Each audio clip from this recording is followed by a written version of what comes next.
Hello बच्चों, चलिए प्रश्न को पढ़ते हैं। इसमें लिखा है एक जल विद्युत शक्ति संयंत्र है बच्चों, जिसमें जल दाब शीर्ष 300 मीटर की ऊंचाई पर है तथा उपलब्ध जल प्रवाह 100 घन मीटर प्रति सेकंड है।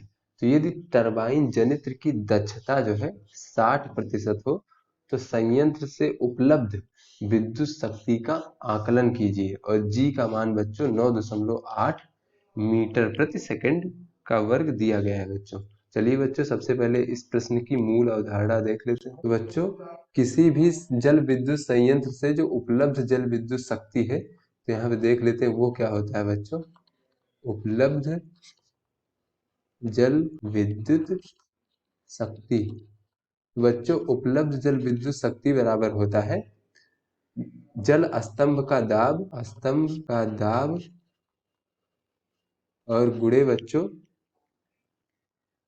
प्रति सेकंड प्रवाहित जल का आयतन, और बच्चों गुणे दक्षता भागे बच्चों 100। तो इस प्रकार से बच्चों उपलब्ध जल विद्युत शक्ति का हम लोग आकलन करते हैं।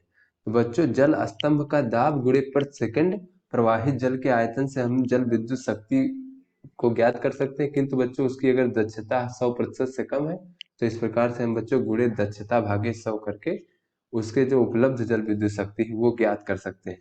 तो बच्चों चलिए देख लेते हैं। कोई भी जल स्तंभ इस प्रकार से अगर बच्चों जिसमें h ऊंचाई तक जो है जल का मान जल भरा हुआ है बच्चों, और जल का घनत्व जो है बच्चों यहाँ पे मान लेते हैं जल का घनत्व अगर बच्चों हम रो मान लेते हैं, तो जो जल स्तंभ का दाब होता है वो कितना होता है वो देख लेते हैं बच्चों।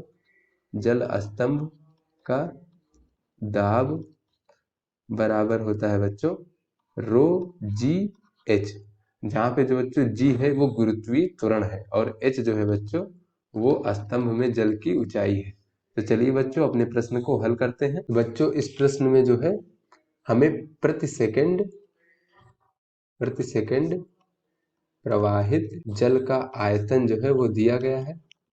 आयतन बराबर बच्चों यहाँ प्रश्न में कहा जा रहा है कि उपलब्ध जल प्रवाह जो है वो 100 घन मीटर प्रति सेकंड है। तो बच्चों ये हमें यहाँ पर 100 घन मीटर दिया गया है जो कि प्रति सेकंड प्रवाहित जल का आयतन है। उसके बाद बच्चों यहाँ पे टरबाइन की दक्षता हमें दी गई है 60%। तो चलिए बच्चों उपलब्ध जल शक्ति देख लेते हैं। तो उपलब्ध जल शक्ति बराबर हो जाएगा बच्चों जल विद्युत शक्ति, यहाँ पे लिख लेते हैं जल विद्युत शक्ति बराबर हो जाएगा बच्चों जल स्तंभ का दाब। तो ये बच्चों होता है रो जी एच, यहाँ पे लिख लेते हैं बच्चों रो जी एच। और बच्चों ये उपलब्ध जो प्रति सेकंड प्रवाहित जल का आयतन इसे कैपिटल वी से प्रदर्शित कर लेते हैं, तो ये हो जाएगा वी। और बच्चों ये दक्षता हो जाएगी 60%, तो ये 60/100 इस प्रकार से हो जाएगा। तो यहाँ से बच्चों अगर हम जल के घनत्व की बात करें तो जल का घनत्व होता है बच्चों 1000 किलोग्राम प्रति घन मीटर। और बच्चों जी का मान हमसे प्रश्न में दिया गया है 9.8 मीटर प्रति सेकंड वर्ग, तो ये 9.8 रख लेते हैं। और जल स्तंभ की ऊंचाई बच्चों 300 मीटर दिया गया है, जल दाब शीर्ष 300 मीटर की ऊंचाई पर है, तो यहाँ पे h का मान 300 रख लेते हैं। और बच्चों आयतन ये जो है 100 घन मीटर दिया गया है, तो ये 100 रख लेते हैं गुणे बच्चों 60/100। तो बच्चों ये 100 से 100 कट जाएगा।